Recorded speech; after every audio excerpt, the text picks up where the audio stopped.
Hello everyone, and welcome back to the 3T Path channel. Welcome back to our Uddhava-gita course.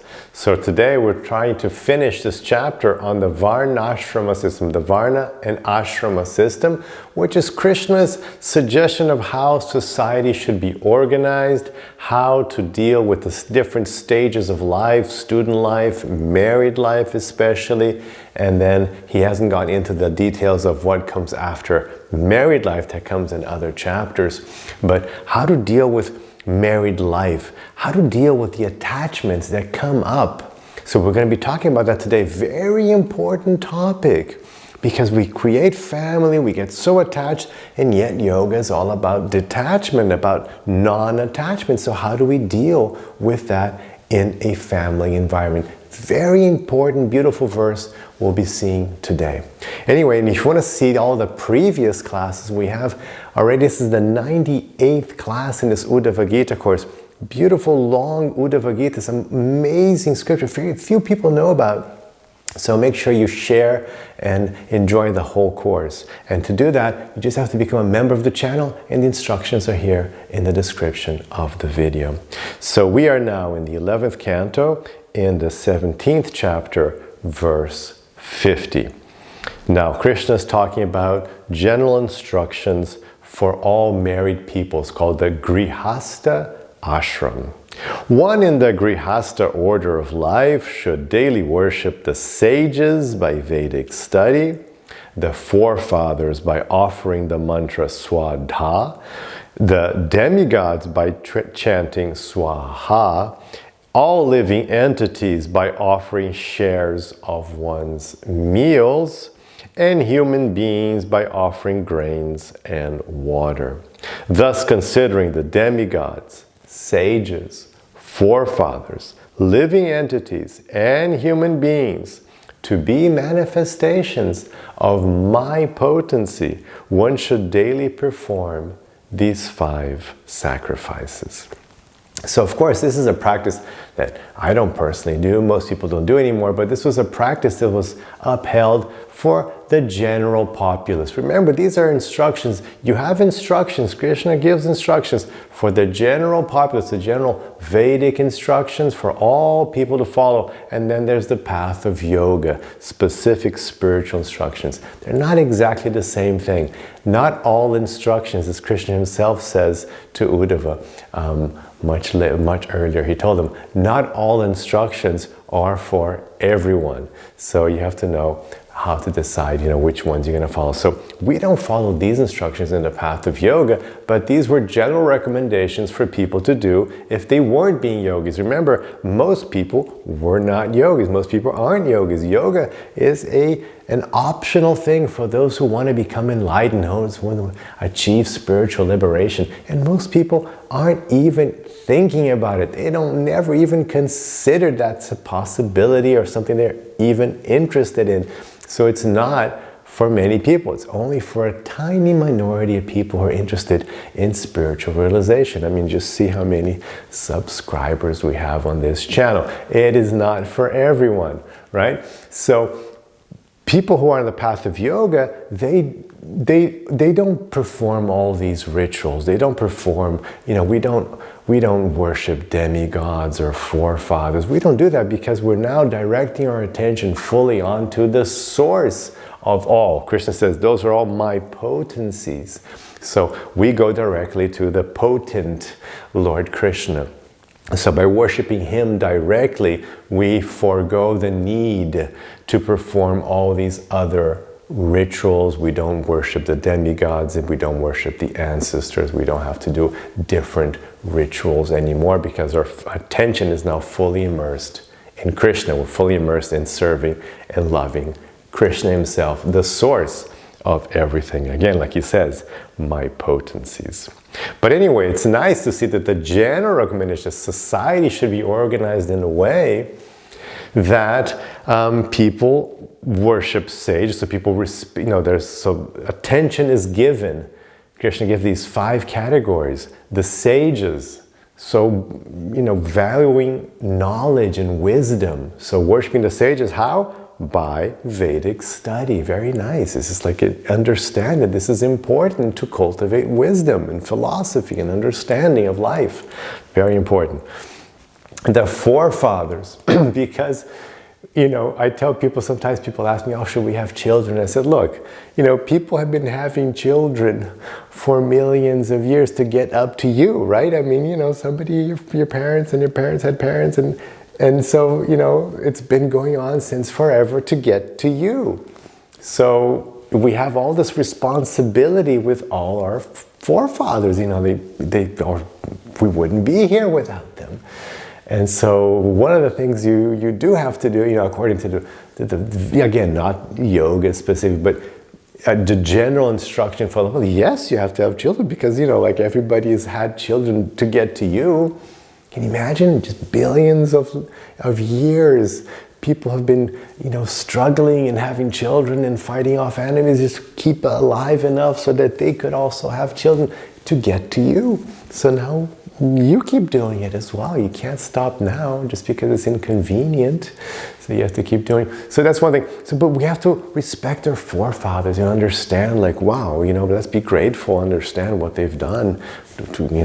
We're here now because of them, right? Everything is alive because somebody else or something else was alive before them and made them, take birth and be around. So we respect our forefathers. And then respect demigods. That means respecting nature in general, understanding that nature, there are superior beings in the universe, there are beings who control nature. There's just nature. If you don't believe in the demigods, then at least you can see that there is sun and there is rain. So you respect, you connect with rain, with sun, with ocean, with river, with forest. You understand nature and the power of nature. Fire, what would you do without fire? So you understand these things and you worship those things. And then human beings, all living entities. How do you worship all living entities? By sharing one's meals. Very nice. Just make sure everybody gets food, so you feed the dog and you give food to the birds and you give water to the plants. You can help feed the world.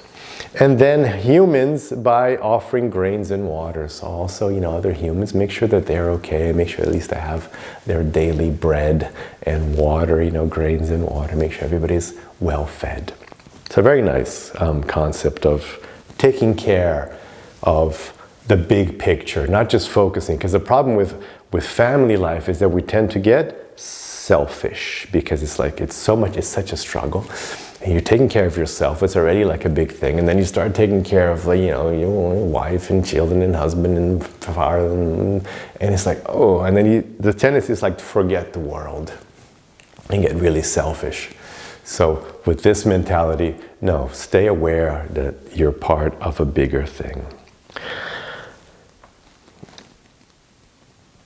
Purport. The Lord again discusses the duties of those in the householder order of life, Grihastha ashram.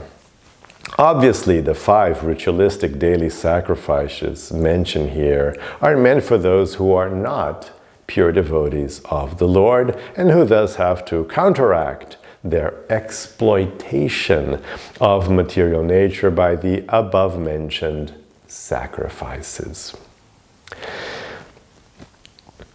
Those who are, anyone, and then there's this quote from the 11th canto.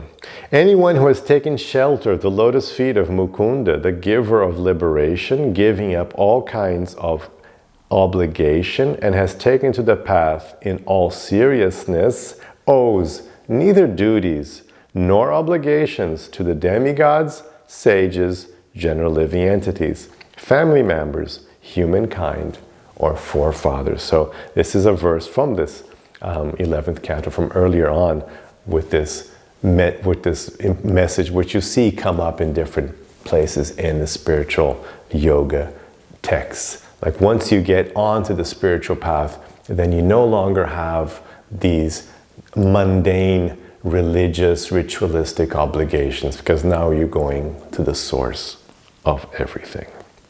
Verse 51. A householder should comfortably maintain his dependence either with money that comes of its own accord, or with that gathered by honest execution of one's duties. According to one's means, one should perform sacrifices and other religious ceremonies. So, just a basic instruction, money will come by honest means. Whatever comes by honest means, by the execution of your dharma, your duties, something's going to come in, and with that, you try to maintain, your family. Just by honest means, never by cheating, never by stealing. There's no need for that. That's, there's stories where people will steal for their family, and then what happens is the person who's stealing gets all the bad karma. Like, you're the one who stole, so you don't have to go to hell. You have to go to hell and pay for that bad karma for being a crook, for stealing. And then the family who enjoyed their wealth and inherited it, they don't pay any crime. It's not, they didn't do anything. You gave them the money. They're not responsible for the crime. You're responsible for the crime, so you don't want to, get all the karma and everybody else just gets the benefits. It's a bad deal overall. Purport. The Lord here describes the religious duties that are to be performed as far as possible, according to one's means and when there is opportunity.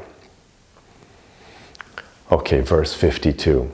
A householder taking care of many dependent family members should not become materially attached to them, nor should he become mentally unbalanced, considering himself to be the Lord. An intelligent householder should see that all possible future happiness, just like that which has already been experienced, is temporary. It's very important. So now Krishna is getting to really important psychological, proper mindset for being in a family. First of all, you're taking care of many people. Don't get attached.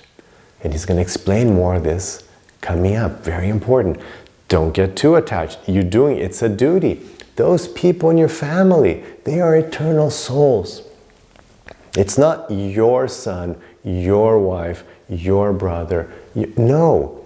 It's an eternal soul who is now in the body of, playing the part of your son, your brother, your mother, your father. But they are eternal souls. They have been many things and they will be many things, as have you. So these things are temporary. So don't get too attached, because this is the nature of the material world. Everything is ephemeral, temporary. Everything goes in a flash. So don't get too attached. Stay focused on the true spiritual situation, on reality. Stay focused on reality. Don't get lost by illusion, by thinking this is a permanent arrangement of sorts. It's not. It's a temporary arrangement, a temporary relationship. And also, don't go crazy thinking you're the big Lord. Oh yeah, this is my family and I'm the guy. It's all, they all owe it to me. It's because of me. No, you're just an instrument. Everything depends on God. Everybody's dependent on God. And if God is just using you as an instrument to support and maintain these other souls who are actually eternally His, your son, your daughter, your wife, husband, these aren't eternally yours, but they are eternally Krishna's. Because we are all eternally bound to Krishna. So people aren't bound to us. Only temporary, only ephemeral, passing. But we're all eternally bound to Krishna. So Krishna, these are all Krishna's children. These all belong to Krishna. It's Krishna's wife, Krishna's husband, Krishna's children. And you're just taking care of them for Krishna. And all that power, all that ability, all the resources which allow you to do that are coming from Krishna. Not you. You're not independent. We are dependent. We're dependent on Krishna, giving us all those things. And in a flash, in a moment, you can not be able to take care of him. In a flash, in a moment, you're not even there. You can die. You can fall unconscious. You can be rendered useless. They have to take care of you. They have to invert it. They have to, you can't take care of anyone. In a flash, it just takes one little, vein popping in your brain, and that's it. All your taking care, your work, you can't do it anymore. Heart attack, boom. Just a second. It takes a second. Your business is going well, not going well anymore. In a second. A bomb drops in your, so it's temporary. So you don't go crazy thinking that you are the Lord. Purport. A family man often acts like a lord, protecting his wife, ordering his children, maintaining servants, grandchildren, domestic animals, and so forth.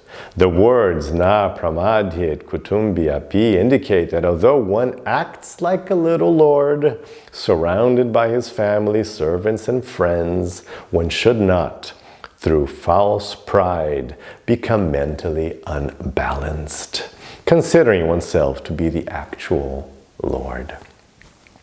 The word vipaschit indicates that one should remain sober and intelligent, never forgetting oneself to be the eternal servant of the Supreme Lord. Householders of the upper, middle, and lower class become attached to different types of sense gratification. In any economic or social class, however, one should remember that all material enjoyments, either here or in the next life, is temporary and ultimately useless.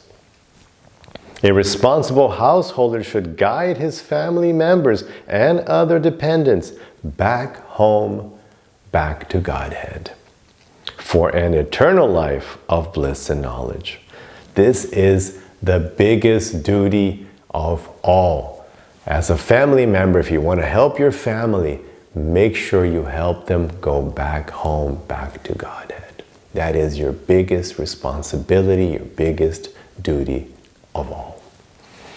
One should not become a false and puffed up lord for a brief span of time, for then one will remain bound up, along with his family members, in the cycle of repeated birth and death. Now, verse 53, very important verse. Press record and pay attention to this one.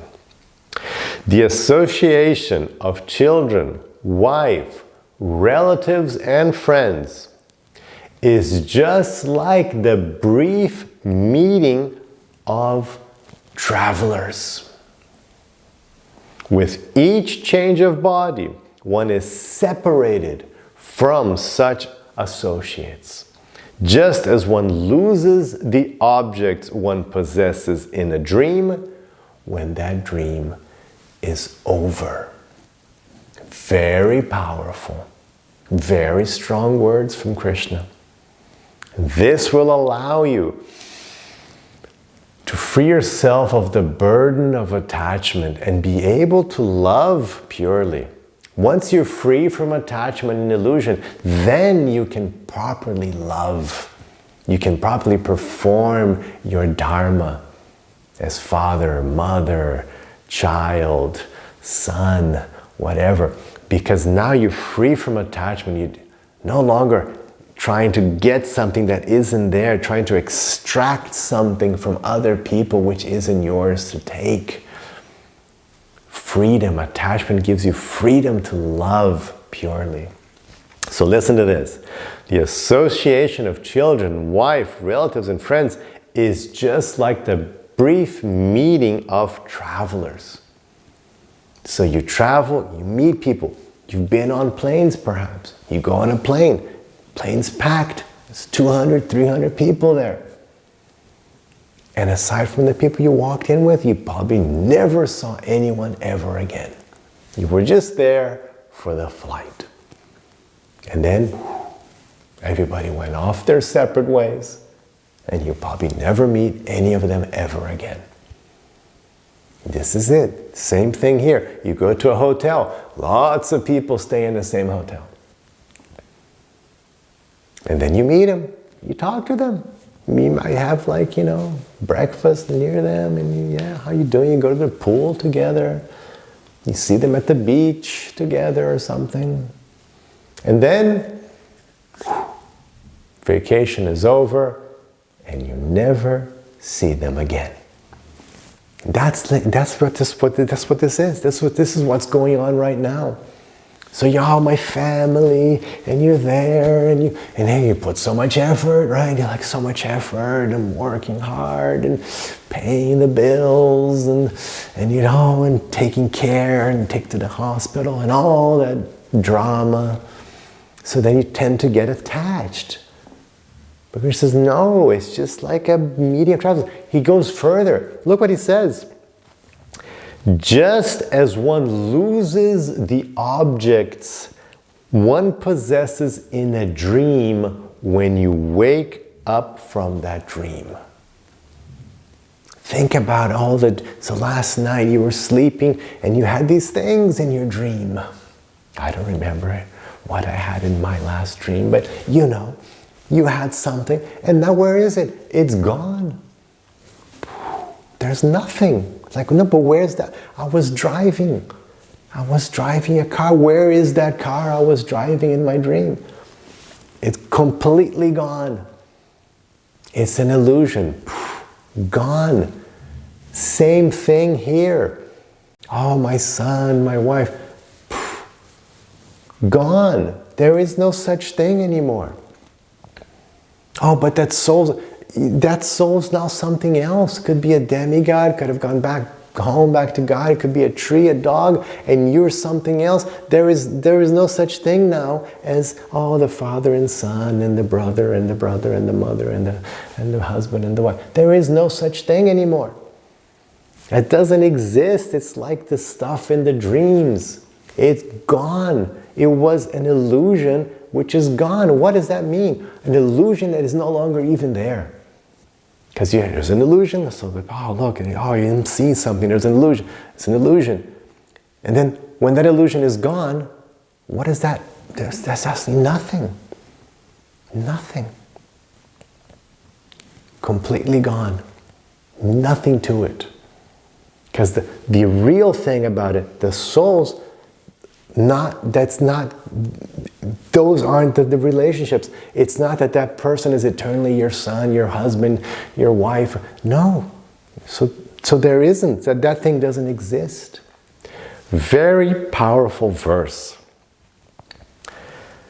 Purport. Panta Sangama indicates the momentary association of travelers at hotels, restaurants, tourist spots, or in more traditional cultures, fresh water wells and walking paths.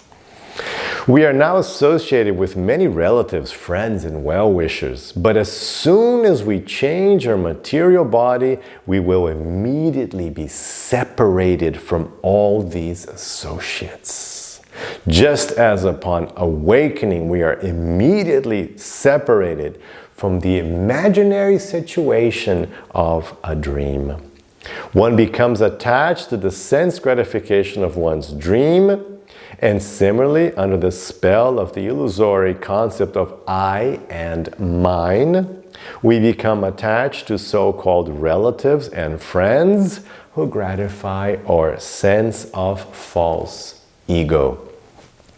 Unfortunately, such fleeting, egoistic association covers a real knowledge of the self and the supreme, and will remain hovering in material illusion, futilely endeavoring for permanent sense gratification. One who remains attached to the bodily concept of family and friends cannot possibly give up the false egoism of I and mine, or I am everything and everything is mine. Without giving up material sense gratification, we cannot become steady on the transcendental platform of bhakti, of devotional service. And therefore we cannot relish the actual flavor of eternal happiness unless one becomes a pure devotee of the Lord, accepting Lord Krishna as one's only friend. One cannot give up the hankering for temporary and superficial material relationships. A traveler far away from his home and loved ones may strike up superficial conversations with other travelers, but such relationships have no ultimate meaning.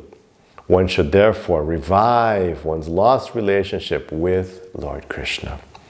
We are constitutionally part and parcel of Lord Krishna, who is the reservoir of all spiritual pleasure.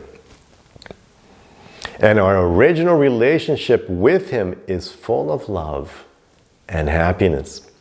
But because of our desire to enjoy independently from Him, we fall down into the confusing, meaningless network of material relationships created by Maya. An intelligent person realizes there is no actual pleasure or satisfaction for the soul on either this planet or any other material planet. Therefore, like a weary traveler exhausted from his journey, he should go back home, back to Godhead for eternal peace as the faithful servant of Lord Sri Krishna. Amazing, right? Amazing purport, powerful words, beautiful verse, powerful words. I hope you can take this in and really understand how to love freely without attachment. Verse 54. Deeply considering the actual situation, a liberated soul should live at home just like a guest, without any sense of proprietorship or false ego. In this way, he will not be bound or entangled by domestic affairs. Purport. The word mukta, or liberated, refers to one freed from all material attachment. In this status called mukta sangha, one no longer identifies oneself as a permanent resident of the material world. This liberated status may be attained even by one situated in family life. The only requirement is that one should take up a serious program of Krishna Sankirtana. So this is the key word here. One no longer identifies oneself as a permanent resident of the material world. Identifies. How you see yourself. This is the key point. So no problem being in family life. No problem having house and family and job and everything. That's what I keep trying to tell you, right? I emphasize this point. People, no, for spiritual life, renounce everything. No. Renounce the identity, not the actual thing, because then you just create some other thing. It doesn't make any difference. It's still a material thing. You're still going to be in a material body, somewhere doing something. So it's not about what your material body is doing or where it's doing. It's how you deal with it. It's your consciousness. Yoga is about the mind. It's controlling your mind, your consciousness. So you can no longer identify. So you're there in family and you love them and you serve them as your duty. Whatever you do, Krishna says, do that as an offering unto me. So you take care, you do a beautiful job as mother, father, son, brother, husband, wife, for Krishna, not for that temporary manifestation of that person, but for Krishna. And then you can do it with all the love. And it doesn't matter if the person turns out to be a jerk, or if they ignore you, or if they die, or if they stay. It doesn't matter. Nothing matters, because you're doing it already in the here and now fully, completely finished. Your action is done the best way possible. Finished. It's okay. It's perfect already. Finished. So then you just do it here and now for Krishna. Understanding that, no, I'm not eternally the father, the brother, the husband, wife, son. I'm not. I'm just temporarily, I'm just doing this now. I am an eternal person. I am eternally related to Krishna. These people are all eternally related to Krishna. I am not. I am not eternally related to them. They are not eternally related to me. This is a very temporary, ephemeral situation, like the travelers, like the meeting of travelers. So let's stop here. I hope you enjoy that. I hope you can take that in. You can live a beautiful family life with proper Krishna consciousness. Have a rest of your day with lots of peace and lots of love. Hare Krishna.